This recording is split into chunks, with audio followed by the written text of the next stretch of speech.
village's name was Okorere. It was nestled deep in the forests of Pohutukawa and kauri trees, between the Northland and Waikato regions. There were about 200 homes here, and most people made a living from farming or fishing. The village was surrounded by green fields, and a small, winding river, the Waipunamu, flowed through its middle. On the riverbank stood an ancient, silver-barked kauri tree, the Tane Nui Arangi.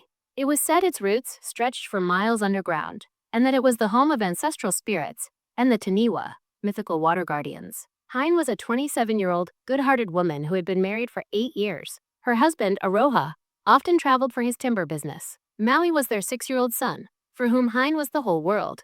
One day there was a torrential downpour in the village. After her prayers, Hein made a meal of kai moana, seafood, for Maui, and was feeding him when she suddenly felt a sharp pain in her chest. The neighboring women ran to help, but within moments, Hein took her last breath. A deep silence fell over the village. The funeral was held, and she was buried in the old burial ground near the Tane Nui Arangi tree. Maui cried until he fainted, and the house remained quiet until nightfall.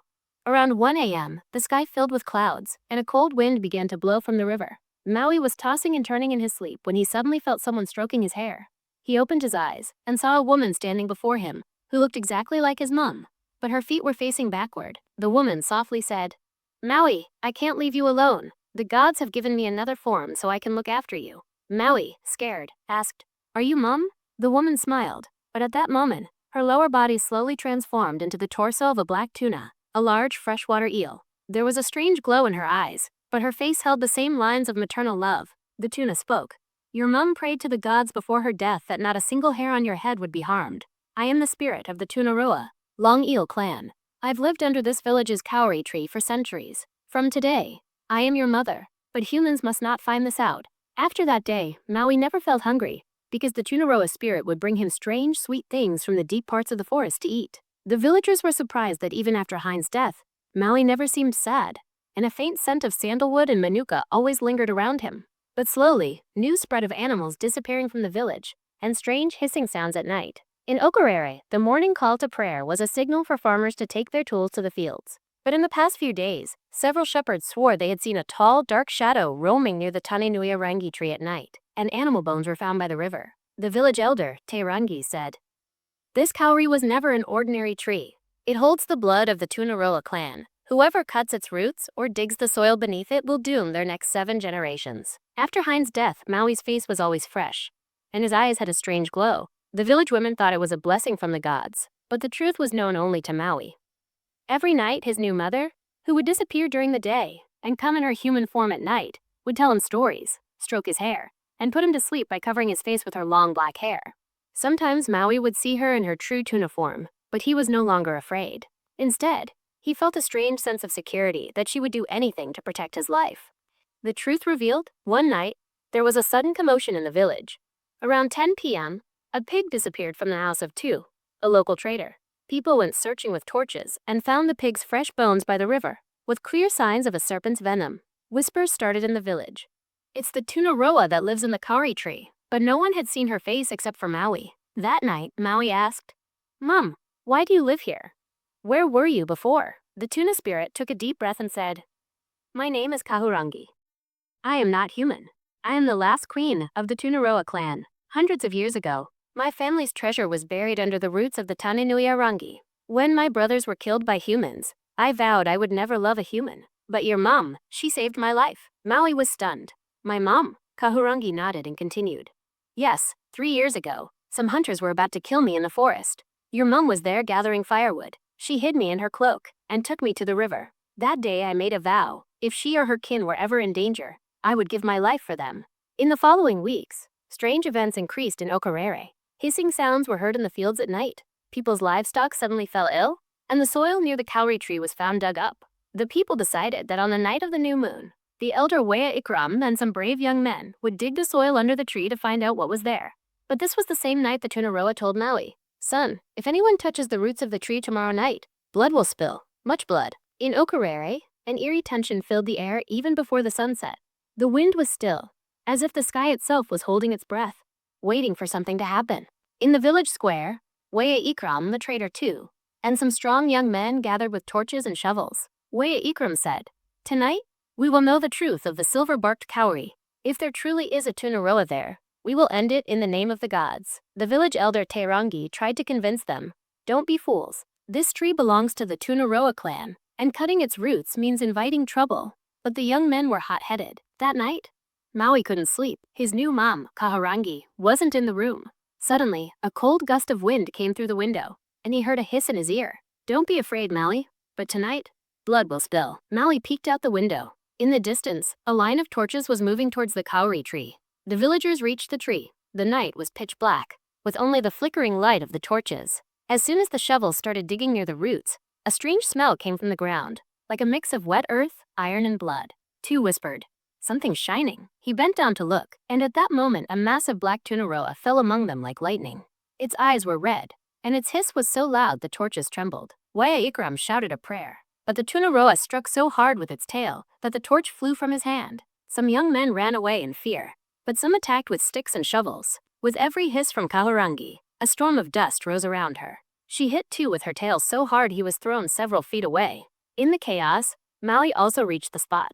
He ran and stood in front of Kahurangi and shouted, "Stop! This is my mom. She won't harm anyone." The villagers were stunned. Is this boy crazy? He's calling the Tunaroa his mom. Kahurangi took on a human form, and everyone saw the same face, the same look as Heine's. But there was a terrifying glow in her eyes. Kahurangi said in a deep voice, "You humans want a treasure, but this kauri belongs only to the Tunaroa clan.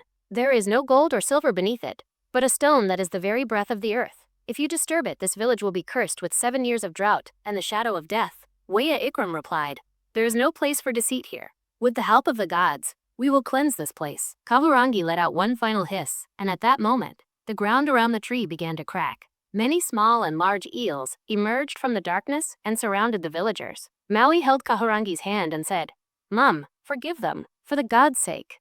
A single tear fell from Kahurangi's eye, and she signaled the eels to retreat. But as she left, she said, "This is my final warning. If you disturb the kauri again, no one will be left." After that, she vanished like black smoke, and the villagers stood in stunned silence. The awakening of the stone. After the events of the new moon night, Okorere seemed to be divided in two. On one side were the people who believed that Kahurangi was truly Maui's protector, and that there was a sacred secret under the kauri tree. On the other side were those who still considered her an evil Tunaroa, and were planning her demise. The next morning there was a strange silence in the village. The signs of digging near the kauri tree had vanished, as if nothing had happened at night. But the water in the river on the edge of the village suddenly began to sparkle. In the sunlight, it looked as if tiny diamonds were floating. Elder Teirangi saw this and said, "This is the effect of the kauri stone. It has awakened now." That evening, Maui went into the forest behind his house. There, behind the kauri tree, Kahurangi stood in her human form, but her feet were floating above the ground. She gave Maui a slight smile as soon as she saw him and said, "Son, I stopped the fight for you yesterday, but these humans don't understand. Now I must teach you something." Maui was surprised. "Teach me what, Mom?" Kahurangi took a small, blue stone from her neck that was lightly pulsing, like a heart. Kahurangi said, "This is the Punamumana, jade power. The heart of the Tunaroa clan. Through it, you can talk to me anytime, even if I am 100 miles away. But be careful, if any human touches it, they will go mad." Maui nervously took the stone. As soon as he held it in his palm, the sound of the river's flow, the rustling of the trees, and the distant hiss of an eel all echoed in his ears at once. Meanwhile, in the village, the trader, too, had brought in some outside hunters. Their plan was to secretly dig up the soil under the kauri tree on the night after the new moon and take the stone to sell it. But the power of the stone let Maui hear all of this. He ran to Kahurangi. "Mom, they're going to dig again." Kahurangi's eyes flared with anger. "If they disturb the kauri this time, I won't just give a warning." That night, Maui suddenly found himself in the middle of the forest in his sleep. There was fog all around, and Kahurangi stood before him in her true Tunaroa form. She said, "This is not a dream.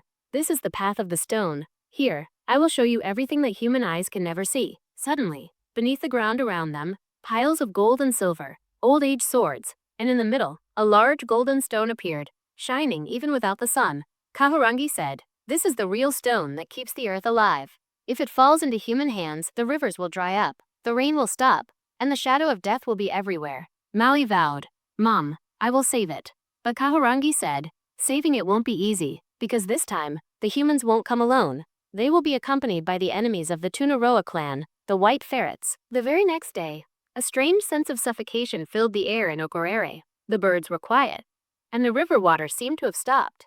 On the outer path of the village, 6 strangers were seen arriving. Their clothes were from the city, but their eyes held the shine of hunters. With them, in iron cages, were 5 large white ferrets, whose eyes were red and teeth shone like silver. The village elder, Tirangi, took Maui aside and said, "Son, the white ferret is the biggest enemy of the Tunaroa clan. Its poison nullifies the eel's venom. If these ferrets reach Kahurangi, her death is certain." Maui's heart pounded. He could feel the slight pulse of the stone, as if it were calling to him. The hunter's plan. 2. The trader took the hunters to the kauri tree. He said, "We will attack at night. First, we will release the ferrets to lure the Tunaroa out. After that, we will dig the soil and get the stone." They didn't know that Maui had secretly heard all of this. Maui reached home and held the Punamomana stone in both hands. Suddenly, a bright blue light spread from the stone, and Kaurangi's voice echoed in his ear. "Son, tonight, either I will live, or the stone will." Maui, panicked, said, "Mom, I won't let you die. I will fight." There was softness in Kaurangi's voice. A fight is won not just with strength, but with intelligence. Remember, the stone gives its power only to the protector. At exactly 12 a.m., the hunters arrived at the kauri tree with their torches. First, they opened the doors of the iron cages, and the white ferrets scattered like lightning. Their eyes were shining red, and the sound of their chattering teeth echoed throughout the forest. In a little while, Kahurangi's true form emerged. A massive black Tunaroa whose hissing made the leaves of the trees tremble. The ferrets pounced on Kahurangi. Maui ran into the middle and raised the stone in both hands. Suddenly, the blue light became so bright that the hunters had to cover their eyes. An odd wave emanated from the stone, like a gust of wind, and it threw the ferrets several feet away, leaving them unconscious. But Maui felt that with every use, the stone's color was fading slightly. Taking the opportunity, Kahurangi used her tail to knock down 2 hunters, and the rest ran away. In a last-ditch effort, the trader too struck a shovel at the root of the kauri tree. But at that moment, a cloud of smoke rose from the ground, and a strange voice came from between the roots. "The earth will swallow whoever touches it." The very next moment, Tu's legs began to sink into the soil. Maui picked up the stone, said a prayer, and as Kahurangi had told him, placed it on the ground. Immediately, the soil became still, and Tu fell unconscious. The fight was over, but Maui was exhausted and sat down there. Kahurangi came in her human form, kissed his forehead and said, "Today, you saved my life. But remember, this was just the beginning. The more the stone's power is used, the bigger the enemies that will awaken." Maui saw that the stone was no longer as blue. It had a faint hint of another color. The final transformation? The weather in the village of Okaihau was now starting to change. The heat of the summer was slowly ending, but the presence of the Tunaroa had spread a strange coolness throughout the village, as if an invisible guardian was present in the air. People were now openly saying that this Tunaroa had come to protect the human child. Otherwise, she would have left long ago. Rizwan, the child whose name was now on everyone's lips, was slowly growing up. The strange thing was that he was no longer interested in playing games, but would often sit with the Tunaroa and talk to her with his innocent eyes as if he understood her. The women of the village would often say, "The gods are my witness. This Tunaroa is not just protecting the child, but acting like a mother and son." One night, rain and a storm surrounded the whole village. Lightning was striking, and suddenly, strange noises started coming from an old, ruined house in the village. Some young men from the village went to see with torches. What they saw made their feet sink into the ground. The Tunaroa was in a half-human, half-eel form. Her upper body was exactly like the woman who was once Rizwan's mother. The face, the eyes, even the voice was the same. Only the lower part was still that of an eel. She was saying in a human tone, "No one can touch my child, even if I have to leave this world to protect him." The oldest person in the village, Hapi Hemi, heard this scene and said with a cold sigh, "This is no ordinary Tunaroa. This is an Ahimana." An Ahimana was once a human, but she prayed to the gods to avenge her son's death, and under the influence of a spirit, her form changed. Perhaps this child reminds her of her lost son. Hearing this, the villagers decided that no one would harm the Tunaroa. Instead, people started greeting Rizwan and the Tunaroa from a distance as if they were a mysterious protector. However, some people were still afraid, especially the children who said they had seen the Tunaroa at night drinking milk near the Black River on the edge of the village. But Rizwan seemed to be used to all this. He would often go with the Tunaroa towards the fields and disappear. Sometimes he would return after hours. People noticed that Rizwan was now developing strange powers. He could handle eels without fear. He even once picked up a poisonous water snake with his bare hands and threw it far away in a field. The women of the village started saying, "This child is not a human. He is growing up drinking the Tunaroa's milk. He has been affected by it." In the village of Okaihau, the story of the Tunaroa and Rizwan was no longer just a rumor but a strange belief that had settled in people's hearts. Every night, just before the dawn, the tunaroa would appear under the old kauri tree in the village. The maternal love that a real mother has would be visible in her eyes, but at the same time, there was a layer of frightening mystery in her presence. Rizwan would often go towards the Black River in the evening. Many times, people followed him, but as soon as he reached the river, the air would turn cold, the dogs would go silent, and a strange quietness would spread all around. The tunaroa would come to the river, she would talk to Rizwan, and then both would go into the water.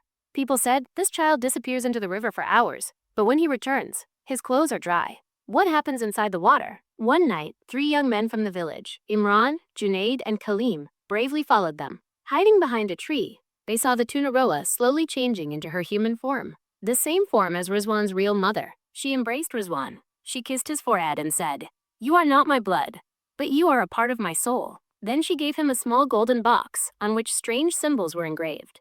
She said, "When you turn 18, open this, but not before that, or you and I will both be gone forever." The next day, Imran told Happy Hemi, the village elder, about this. Hemi listened, and his face turned pale. He said, "The golden box? This is no ordinary thing. It contains either a blessing or a curse that can swallow the whole village. If that tunaroa was truly a human, it means that an old curse and the game of spirits are going on." He strictly said, "Until the time comes, no one should try to touch that box, or neither the river nor Okaiha will be left." Slowly, a strange change began to come over Rizwan. His eyes would sometimes glow yellow, especially at night. He started speaking less, and eels would automatically gather around him in his presence. The women of the village now forbade their children, "Don't go near Rizwan after the sun sets." But Rizwan had become even more loyal to the tunaroa than before. Someone once teased him, and he just glared with his eyes. And the next day, 3 poisonous eels were found sitting in the yard of that boy's house. In Okaiha, that night was no less than a storm. Clouds were thundering in the sky, lightning was flashing, and a strange restlessness was spreading everywhere. Today was Rizwan's 18th birthday. The same day the tunaroa had mentioned years ago. Rizwan was sitting alone in his small room. In front of him was the same golden box on which the mysterious symbols were glowing. He reached out his hand, and as soon as his fingers touched the box, the voice of the tunaroa came from outside. "Think it over. This is the last turn for you. And for me too." Rizwan picked up the box and said, "Mom, I can't wait any longer.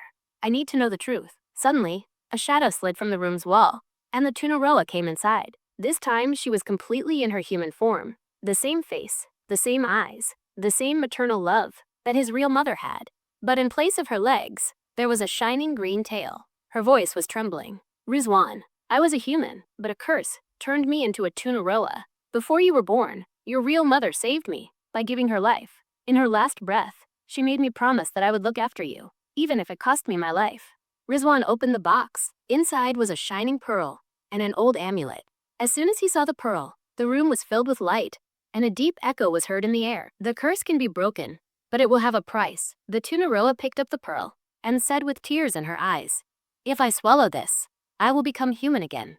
But my heart and soul will not be able to stay in this world. And if you keep it, you will always be a part of 2 worlds like me, half human, half tunaroa." Rizwan, without thinking, placed the pearl in the tunaroa's hand and said, "Mom, I have considered you my mother. If you can live as a human for even one moment, that moment is worth more than my whole life." The tunaroa swallowed the pearl. Her tail slowly disappeared, and she became completely human. She embraced Rizwan, but the next moment, her body started to become light, as if it was turning into smoke. With tears in her eyes, she said, "You are not alone now. My prayers will always be with you." She vanished into the air. In the morning, the villagers saw a small golden box placed under the kauri tree, in which only an amulet remained.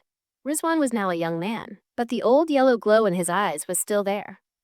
It is said that whoever goes near the river in the dead of the night in Okaiha sees the shadow of a woman in the water who smiles and disappears. So friends, if you liked our video, please like it and subscribe to the channel. And do let us know in the comments.